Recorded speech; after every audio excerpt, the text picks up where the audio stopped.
إن الحمد لله نحمده ونستعينه ونستغفره ونعوذ بالله من شرور أنفسنا ومن سيئات أعمالنا ما يهده الله فلا مضل له ومن يضلل فلا هادي له وأشهد أن لا إله إلا الله وحده لا شريك له وأشهد أن محمدا عبده ورسوله صلى الله عليه وعلى آله وصحبه أجمعين. إخوتي وأخواتي السلام عليكم ورحمة الله وبركاته.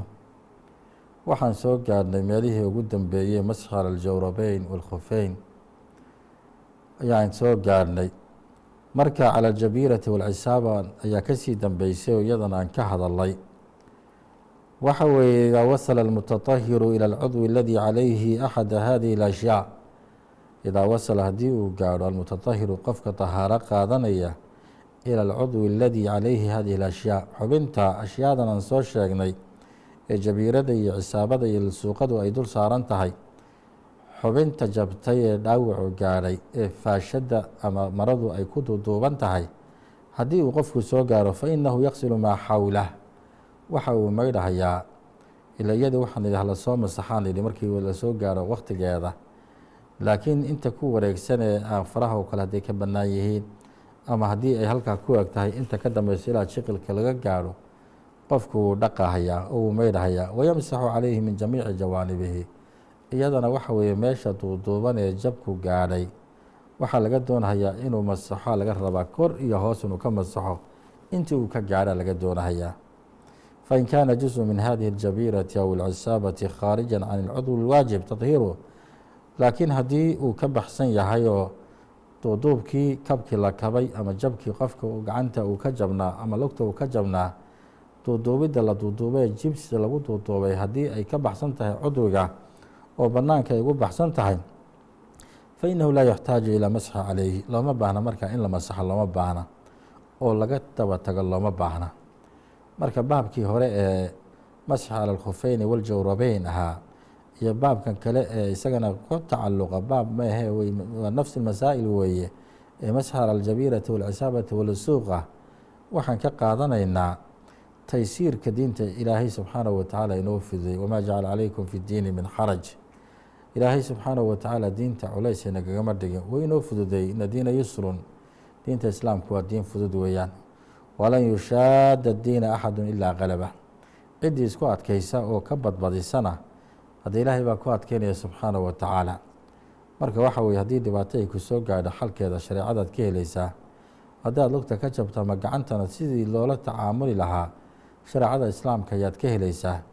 haddii aad istaagga ku tukan weydana iyadana waxa weye shareecada islaamka sidii loola tacaamuli aad ka helaysaa. walnacud ilaa shariicatina ayuha alxibatu alkiraam, shareecadeenna aan u laabano, iyada cilaajka iyo daawada iyo wax walbaan ka helaynaa. iyada ilaahay subxaanahu watacaala ugu talagalay kownka kan in saqiirihi wa kabiirihi lagu maamulo.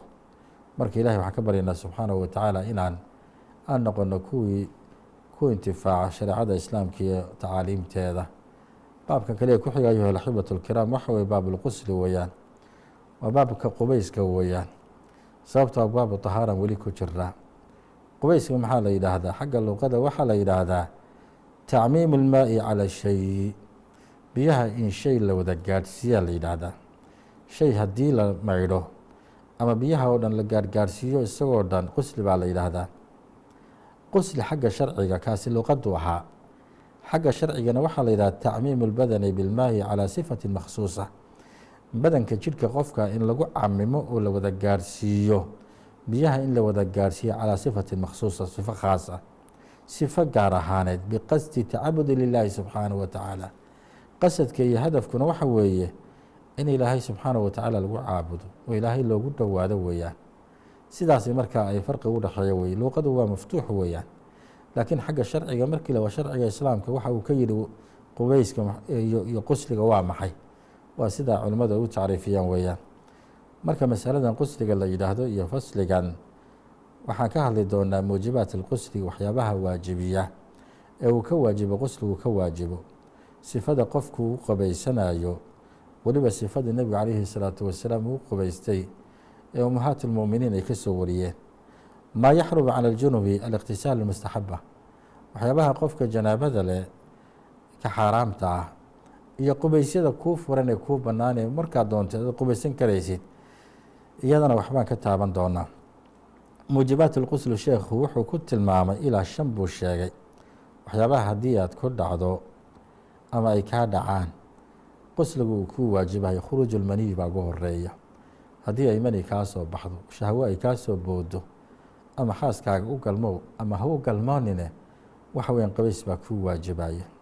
sidoo qubayska ugu waajibaya waa sheegi doonaa iyo masaa'ilka ku tacalluqa ee khuruuj almaniy. aljimaac, galmoodka qofka u galmoonhayo reerkiisa waxa weeyaan iyadana qusli baa laga doonaya.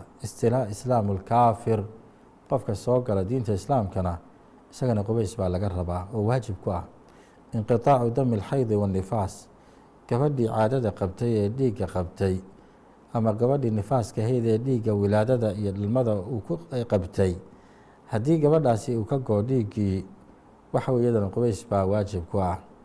almowtu, qofkii dhintay isagana in la maydho ayaa isagana qubays ku ah. mas'aladii hore aan u noqona muujibaati qusl khuruuj اlmaniyi walmaniyi mani waxaa la yidhaahdaa maaءun abyadu qaliid, biyo waxaa la yidhahdaa cad oo kakan baa la yidhaahdaa. yakhruju bishahwatin watadafuq, waxay u soo baxaan shahwo ahaan bay u soo baxaan, iyagoo weliba boodahayana way soo baxaan. wayacqubuhu futuurun, waxaana ka dambeeya kolkii shahwada qofku ay guto ama shahwada qofku ay ka soo baxdo isagoo iraadadiisii biduuni iraadaba, waxaa ka dambeeya futuur baa ka dambeeya. futuurku waa maxay? noog wey, xoogaa caajisa, qofkii nashaadkii hore iyo xayawiyadii hore yeelanayo wuu caajisaya. walahu raa'ixatu tushbihu lbiid alfaasid, sheekhan wuxuu ku tilmaamay raa'ixada shahwadu inay u eg tahay ama ay shabahayso sida ukunta fuuntowday. ukunta fuuntowdoo kale ayay raa'ixadeeda shabahaysaa buu yidhi.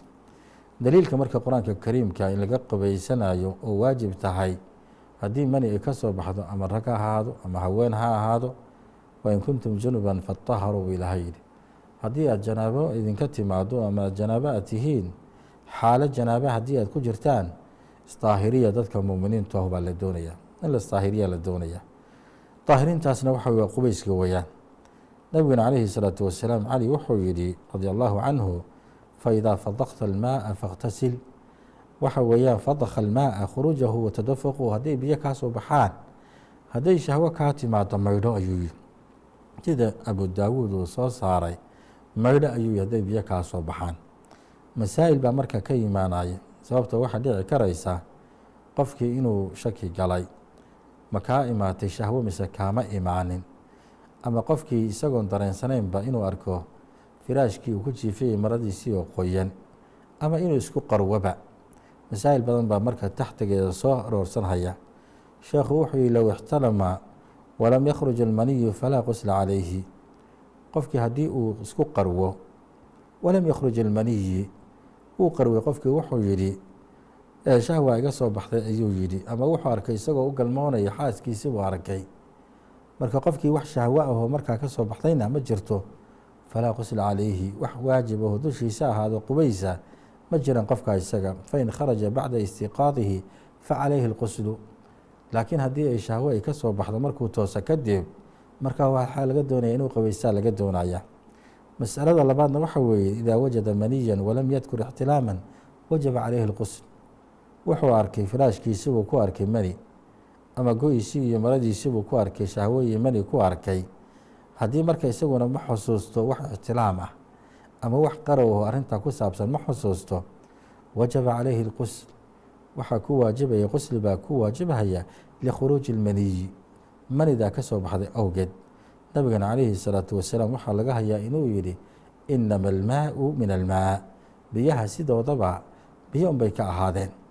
haddii aad macnaha waxa weeye ay biyo kaa yimaadaan oo shahwo kaa timaado, ti qubays baa lagaa doonaya, waa inaad biyaha aad maaragtay aad ku qubaysato weeyaan.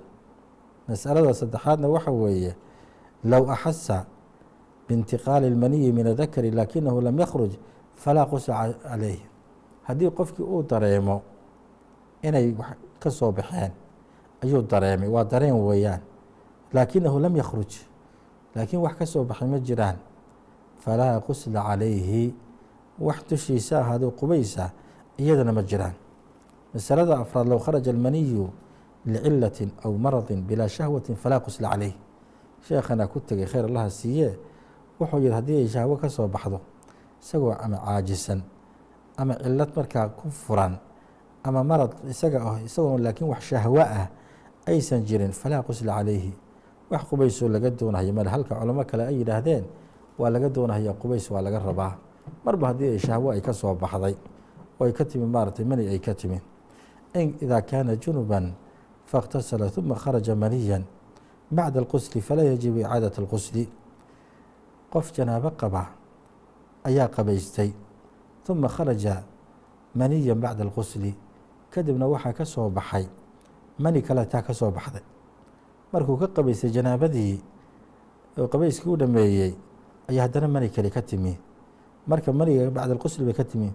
falaa yajibu icaadaة اlqusli liأnnahu gaaliba yakhruju bilaa shahwati walaxwatu lahu اlwudu.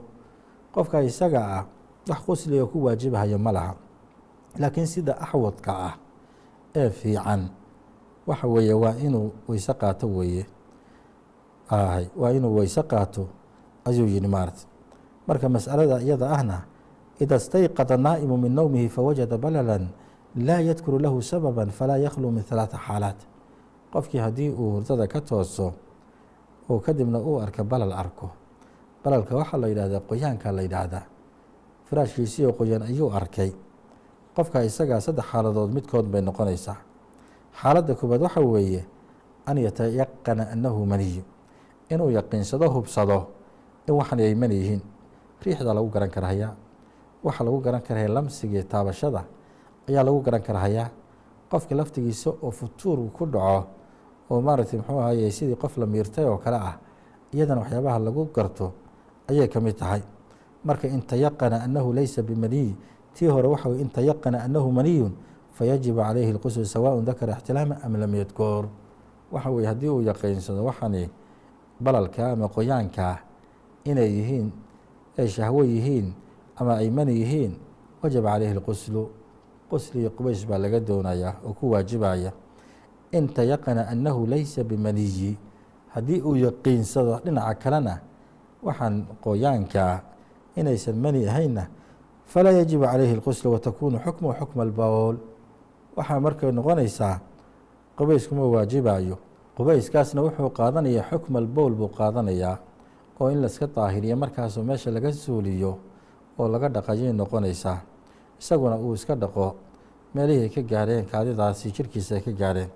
in shaka hal huwa maniyu am laa, waa masaladii 3aad weeyaan. qoyaankii qofku firaashiisa ku arkay inuu hubo waxaana inay yihiin mani yihiin wuu ku qubaysanayaa. inuusa hubin oo markaa iyadana laakiin qoyaan uu arko waxa weye iyadana xukunka boolka iyo kaadida qaadanaysaa. haddii laakiin qofkii luda jecli laabta jecli ay noqoto hal huwa maniyun am laa facalayhi an yataxaraa, waxa u wanaagsan oo dushiisa ahaatay inuu maaragtay qubaysta ayaa laga doonayaa. fain tadakara maa yaxiilu calayhi annahu maniyun fahuwa maniyun, inuu qofku ku dadaala laga doonaya. taxariga waxaa la yidhaahdaa qofku inuu dadaala oo baxhi uu sameeyo, baaritaan uu sameeyo. haddii marka waxa weeye uu soo xusuusto waxaana inay mani tahayna qubays baa laga doonayaa. wain tadakara maa yaxiilu calayhi annahu madi fahuwa madi, wain lam yatadakar shay-an fayajibu اlquslu ixtiyaatan. haddii waxani uu hubsado marka iyada ah inay tahay madi tahayna iyada haddii waxa weeye wuu iska maydhayaa, waa nijaaso weeyaan. haddii laakiinse uu xagga toona uusan hubin, ixtiyaad buu qaadanaya, qusligii qubayskaasuu qaadanaya. mas'aladaasi waxay ahayd khuruuj almaniy ayay ahayd iyo masaa'ilkii hoos imanayay. mas'alada kale waxa weeyaan ama mawjibaat اlqusli waa jimaaca weeye. jimaacu isagu waxa weeye haddii qofku u galmoodo xaaskiisa oo labada khitaan sida nebigu calayhi الsalaatu wasalaam inoo sheegay ay isdaba maraan, oo khitaankan ragga uu khitaanka haweenka uu dhaafo, oo xashafadiisa iyo burjadiisu ay gudaha oo haweeneyda ay gasho, wajaba alquslu. ama ha dego oo shahwaha ka timaado ama shahwayaysan ka imaanin. wuxuu sheekhu leeyahy wahuwa iltiqaau farji rajuli maca farji اlunhaa, waa kulanka ay kulmahayaan ninka dakarkiisa xoolaha ragga iyo xoolaha haweenka kulanka ay kulmahayaan weeyaan, ay isgelahayaan. wayakuunu bidukhuuli muqadamati dakar kulaha fi lfarji. xashafaduu ka wadaa burjada qeybta hore haddii ay dhammaanteed wada gasho farjiga haweeneyda, wain lam yaxsul insaalu lmaniyi, xataa haddii uusan qofku shahwadiisa uusan ku biyabixin farjigii, waxaa laga doonaya qubays baa laga doonaya, waxaana ku waajibahaya jimaac waxaana ku waajibahaya inuu qofkaasi qubaystaa ku waajibahaya. nabiguna calayhi الsalaatu wasalaam arrintaa wuxuu ka yidhi idaa jaawasa alkhitaanu اlkhitaana faqad wajaba alquslu. haddii uu dhaafo uu gudbo gudmada raggu gudmada haweenka hadday xaggaa u dhaafto gudaha ah, waxaa markaa waajib uyi calayhi الsalaatu wasalaam qubays baa waajiba, ama ha biyo baxo ama yuusan qofku biyo bixinba. waa sharci islaam weeyaan. muujibaadka qusliga waxaa ka mid ah islaam alkaafir. qofka gaalka haddii uu soo islaamo diinta islaamka uu soo galo, iyadana qubaysa ayaa la leeyahay, inuu qubaysta ayaana waajib ku ah. lianna nabiya sala allahu calayhi wasalam amara qays ibnu caasim xiina aslama an yaqtasil. qays ibnu caasim markuu soo islaamay nebigu calayhi salaatu wasalaam wuxuu yii soo qubaysta ayuu yidhi. marka in dadka iyaga ah soo qubaysta la yidhaahdo waa loo baahanya. xaalaad baa jira oo qofkii waxaa laga yaabaa in salaaddii oo kale wakhtigeedii la joogo oo qubayskiina aan laga gaari karayn. culimmadu way ka hadleen. dadka qaarna waxa weeye sida inoo imaan doonto khitaanka iyo masaa'il badan oo lamid ah, iyadana waxa weye dib ma loo dhigan karaa mise looma dhigan karo. culimmadu hadal dheer bay ka yidhaahdeen. muujibaat alqusli waxaa kaloo ka mid a inqitaaca dami alxaydi waannifaas.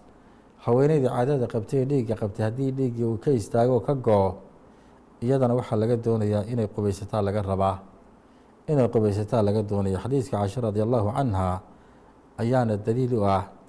xadiiska nebigu calayhi الsalaatu wasalaam uu yidhi faaduma bintu xubaysh gabadhaa saxaabiyadda uu yidhi idaa aqbalti اlxaydata fadaci الصalaaة waidaa adbarti faاkhtasilii wasalii. nebigu calayhi الsalaatu wasalaam wuxuu yihi haddii ku soo qaabilo dhiigu fadaci الصalaaة, salaada iska daabuye. haddii uu dhiig kugu dhaco salaada faraha ka qaad weeye. haddii laakiin dhiig uu kaa go waidaa adbarti faاkhtasilii wasalii, laakiin haddii dhiigi uu kaa go oo dhiiggii wakhtigiisi la dhammaado, waxa weeyaan marka waxaa lagaa doonaya inaad maydhato oo aada maaragtay tahaaro qaadato tukataa lagaa doonaya. wanifaasu kalxaydi bilijmaac. nifaasku ama dhiigga wilaadada ahna waa sida xaydka oo kaleeta weeyaan bilijmaac, sida culimmadu ay ku ijmaaceen weeyaan. min muujibaati اlqusli waxyaabaha qubayska waajibiya waxaa kaloo ka mid a almowt. geerida ayaa ka mid a. qofkii dhinta waa in la maydho weeyaan, oo dadka ehelkiisa iyo dadka muslimiinta ayaa laga rabaa qusligiisa iyo takfiinkiisa iyo maaragtay muxuu ahaye xabaaridiisa laga rabaa. xadiiska nabiga calayhi الsalaatu wasalaam baana daliilo wuxuu yihi salى اllahu calayhi wasalam markii la dhaqahayay gabadhiisa zaynaba ah la dhaqahayay calayhi الsalaatu wasalaam wuxuu yihi xiina tuufiyat aqsilnahaa 3 aw 5. waxaad maydhaan buu yihi 3 jeer ama 5 jeer maydha ayuu yihi nebiga calayhi الsalaatu wasalaam, aw akthar min dalika in ra'aytuna dalika, ama intaa in ka badan haddii idinku aad aragtaan inaad kasii badisaanna waad ka badin karaysaan buu yihi. marka maxalu shaahidku waa maxay? nabigu calayhi الsalaatu wasalaam maydha buu yihi 3 jeer iyo 5 jeer iyo intii marka aad u aragtaan maydha ayuu calayhi الsalaatu wasalaam. marka shantaa iyaga ah waa min muujibaati اlqusli, waxyaabaha qusliga waajibiyo weeye, lagana doonayo qofka muslimkaa haddii ay qabsato marxalada ama xaaladaha noocaasaan soo sheegnay inuu qubaysto intuusan gelin ay cibaado. sifat اlqusli, sifada loo maydho ama loo qubaysto waxaa ugu wanaagsan sifada nabiga calayhi الsalaatu wasalaam. sifo mujzi ah iyo sifo maaragtay afdal ah ayaa jira. mujzigu waxa weeye qofku inuu biyaha isku shubo isagoo weliba niyoonaya qusli niyoonaya tacabudan lilaahi subxaanahu wa tacaala. sifadaasi waa mujzi weeyaan. midda kalena waxa weeye waa midda afdalka ee nebiga calayhi الsalaatu wasalaam inoo ishaaray weeyaan. alwaajibu fi اlqusli tacmiimu اlbadani biاlmaai biniyati اliqtisaali biayi sifatin kaanat. wuxuu yihi sheekhu alwaajibu waxaa waajiba fi اlqusli qabayska waxaa waajiba markii la maydhanayo weeye tacmiimu اlbadani biاlmaa, badanka iyo jirkaaga in biyaha la wada gaarhsiiyo biniyati اliqtisaal adiga oo niyadaadu ay tahay inaad maaragtay aad qubaysato. qubayska iyada ahna biayi sifatin kaana, sifo kasta ha noqoto, ama tuubo isku fur, ama barkad dhexgal, ama meel webi ah ku dabaalo, ama maaragtay ku dabaalo, kulli waxyaabahaasoo dhan way soo galahayaan. laakiin biniyat اlikhtisaal waa inaad maaragtay ay kugu jirto weeyaan ood niyoto inaad qubaysato maaragtay. laakiin yustaxabu an yuqtadaa bisifatin gasla qusla nabiyi salى اllahu عalayhi wasalam. laakiin waxaa wanaagsan sifadii nebigu calayhi الsalaatu wasalaam inuu u maydhay in lagu dayda ayaa wanaagsan calayhi الsalaatu wasalaam. wahiya kamaa wasafatha umu اlmu'miniina maymuuna radia allahu canha ayaa inoo tilmaantay nebigu calayhi الsalaatu wasalaam qaabkii iyo habkii u maydhay. marka inaan sidaa u maydhano oo u qabaysano markii weliba qusli uu yahay janaabo ah ayaa inoo wanaagsan. nebiga calayhi الsalaatu wasalaam markay ka wanays waxay tiri wadaca rasuulu اllahi salى اllahu عalayhi wasalam wuduuءa liljanaaba. nebigu calayhi الsalaatu wasalaam waxa uu soo dhigtay bay tiri oo loo dhigay waxaa loo dhigay bay tiri calayhi الsalaatu wasalaam weyse qaadkii janaabada ayaa loo dhigay jir calayhi الsalaatu wasalaam. faakfaa biyamiinihi calىa shimaalihi maratayni aw ثalaaثan. kolkaasuu nebigu calayhi الsalaatu wasalaam gacantiisa midig iyo bidix ayuu 3 jeer ku shubay calayhi الsalaatu wasalaam oo biyihii sidaa ugu soo leexiyey calayhi الsalaatu wasalaam. kabacdina calayhi الsalaatu wasalaam uma qasala farjahu. kadibna nebigu calayhi الsalaatu wasalaam markuu gacmihiisii dhaqay kadib ayuu farjigiisii dhaqay calayhi الsalaatu wasalaam. uma daraba yadayhi biاlardi aw ilxaa'idi maratayn. kolkaasuu nebigu calayhi الsalaatu wasalaam gacmihiisii buu dhulka ayuu ku garaacay ama derbiguu ku garaacay 2 jeer calayhi الsalaatu wasalaam. uma madmada wastanshaqa. kabacdina nebigu calayhi الsalaatu wasalaam wuu luqluqday, haddana wuu sandaarsaday. waqasala wajhahu wa diraacayhi. waa weysadii caadiga ahayd wey, wejigiisuu dhaqay calayhi الsalaatu wasalaam, haddana gacmihiisuu dhaqay ilaa soxlada laga gaaro.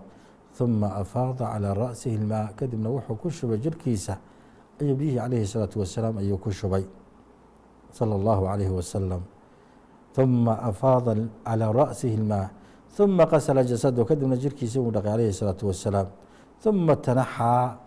markuu jirhkiisii maydhay oo weysadii hormariyey oo kabacdina jirhkiisii uu biyihii ku shubay calayhi الsalaatu wasalaam oo uu dhaqay ayuu nebigu calayhi الsalaatu wasalaam uma tanaxaa faqasla rajlayhi. meeshii uu ku maydhay buu xoogaa intuu ka yara durkay calayhi الsalaatu wasalaam buu lugihiisa haddana maydhay. qaalat waxay tihi saxaabiyadaasi faataytuhu bikhirqatin. waxaan u keenay bay tihi maro ayaan u keenay. falam yuridhaa. nebigu calayhi الsalaatu wasalaam ma doonin bay tihi. fajacala yanfudu biyadayhi. kolkaas biyihii waxay ka daadanhayaan bay tihi. nebigu calayhi الsalaatu wasalaam wuxuu guda galay inuu biyihii sidaa iskaga firdhinhayo calayhi الsalaatu wasalaam bay tihi.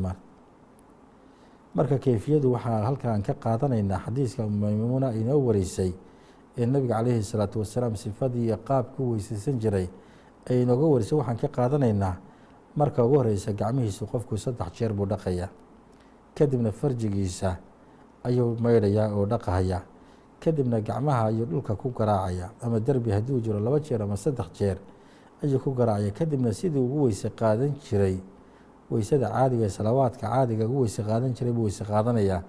allaahuma lugaha waxa weeye maydhi mahayo dhaqi mahayo dib buu ka dhaqi doonaa. kabacdina biyaha iyaga ah hadday tuubo yihiin iyo hadday yihiin biyo baaldi ku jiraba wuu isku shubaya caleyh. markuu isku shubo jirka ayuu maydhaya oo dhaqayaa. kabacdina uma yaqsilu saa'ira jasadihi. jirkiisa ayuu marka dhaqayaa oo meel walba oo maaragtay janaabadu ay gaadhay ama xubin walba hoosteeda ayuu maydhaya calayhi الsalaatu wasalaam. uma yatanaxaa wayaqsilu yadayhi. kabacdina rijlayhi. kadibna meesha ayuu intuu ka yaro durko ayuu waxa weye lagu hadhaqaya. sidaasaa la rabaa inay noqoto sifada qofku u qabaysanayo. fawaa'id baa jira culimmadu raxmat ullaahi calayhim ay kala soo dhexbaxaan markii daraasad sidan oo kalea fiqhi ay samaynayaan. laysa calى اlmar'ati an taxila dafaa'ira shacraha liqasli اljanaabati aw ilxayd. sheekhu wuxuu yidhi haweeneyda xaa'idka ee dhiigga qabta iyada wuxuu yidhi laysa calى اlmar'ati an taxila dafaa'ira shacriha. haweeneydu ma wanaagsana ayuu yidhi ama shardi kuma ah iyo waajib kuma aha inay guntimaha shacrigeeda iyo timaheeda inay furfurto maarad. markii ay ka meydhanayso janaabo ama xayd ay ka meydhanayso, wayakfiiha ifaadat almaayi calayha, waxaana ku filan biyaha inay sidaa ugu shubto ayaa ku filan, maca wusuulihi ilaa usuuli shacriha, iyadoo la gaarsiinayo biyaha isaga ah asalka shacriga ama timaha barta ay ka soo baxaan usuushooda hoose, iyadoo bashrada la gaarsiinayo, jirka la gaarsiinayo, waxa weeye inay furfurto ma aha, shardi kuma aha. masalada labaadna waxa weeye yustaxabu lilmar'ati ida اkhtasalat min xaydin aw nifaasin an taأkhuda qطcata min quطni wanaxwihi, gabadha ka maydhanaysa dhiigga ka maydhanaysa iyo nifaaska waxaa laga doonayaa oo mustaxab ah inay qaadato waxoogaa yar oo suufa inay qaadato, wanaxwihi watudiifa ilayha miskan aw diiban, waxoogaa baraafuun ahna inay sidaa u mariso, uma tutbicu biha ahara dam, meeshii dhiigga uu ka soo dhammaaday raadkiisa inay sidaa ugu soo tirtirto usoo mariso, iyadana way fiican tahay.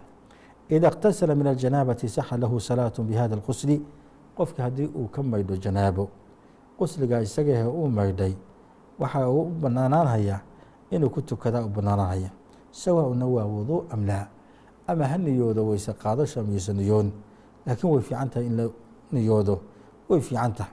taasina waxay ahayd iyo qubayska qofku u qubaysanayey ee waafaqsanayd hadiga nebiga calayhi الsalaatu wasalaam ayay ahayd. marka waxyaaba waxaa jira xaaraam ka ah, qofka janaabada qaba waxyaaba aan loo ogolayn baa jiro xaaraam ka ah, ilaa uu qofku janaabada ku qubaysanayo. haddii qofku janaabadii uu galay uu ka qabaysto, markaas waxa weeye salaadii waa loo ogol yahay, aلطawaafu bilbeyt اlxaraam waa loo ogol yahay, masl musxafkii waa loo ogol yahay, qiraa'adii qur-aanka kariimkeeda waa loo ogol yahay, inuu makhi fi lmasjidi inuu masaajidka ku nagaadana waa loo ogol yahay. laakiin haddii qofkii uu janaabo qabo, waxa weeye looma ogola waxyaabaha aan soo sheegno o dhan. salaadii looma ogolo qofku inuu tukado looma ogola, ama ha noqoto salawaadka faradka ah ama ha noqoto salawaadka sunnada ee nawaafisha ah. ilahina subxaanahu watacaala isagoo ka hadlay wuxuu yidhi yaa ayuha aladiina aamanuu idaa qumtum ila الsalaaة faqsiluu wujuuhakum waaydiyakum ila اlmaraafiq ilى aakhiri اlaaya. haddii aad dooneysaan inaad tukataan dadka muuminiinta ahu, haddaad dooneysaan inaad u kacdaan salaada, waxaa idinka doonahayaa inaad weyse qaadataan baa idinka doonahayaa. yaa ayuha aladiina aamanuu laa taqrabu الsalaaةa waantum sukaara xatىa taclamuu ma taquuluuna walaa junuba ilaa caabiriyi sabiil xataa takhtasiluu. halkan way maxalu shaahidkii weeyaan. dadka muuminiinta baa ilaahay la hadlo waxay salaada ha u dhowaanina idinkoo sakraan, idinkoo khamraysan, idinkoo marqaansan, idinkoo waxaad ku hadlaysaan iyo waxaynan ku hadlayna aan kala garanayn, xataa taclamuu maa taquuluuna, ilaa aad ka ogaataan waxa aad samaynaysaan, waxaad ku qowleysaan, waxaad ku hadlaysaan ilaa aad ka ogaataan. walaa junuban ilaa caabiriyi sabiili xataa takhtasiluu, idinkoo janaabo qabana waxa weeyaan iyadana inaad masaajidda un maraysaan maahane waxa weeyaan ha ku nagaanina weeyaan. marka maxalu shaahidku waa maxay? maxalu shaahidku waxa weeye ha tukani, salaada ha u dhowaanina, idinkoo janaabo qaba ha u dhowaanina weeyaan. aلطawaafu bilbeyt اlxaraam, nabigu calayhi الsalaatu wasalaam markuu hadlay aطawaafu bilbeyt salaawi, salaada ayay lamid tahay iyo tawaafka beytka ilaahi subxaanahu watacaala. marka qofka janaabada qaba looma ogola wey maxalu shaahidku. masl musxafka isagana looma ogola, laa yamasuhu ila اlmuطaharuun buu ilaah yidhi. nabigana calayhi الsalaatu wasalaam waxaa laga inuu yidhi laa yamas almusxafa ila طaahir, ma taabto qofka aan daahir ahayn musxafka ma taabto.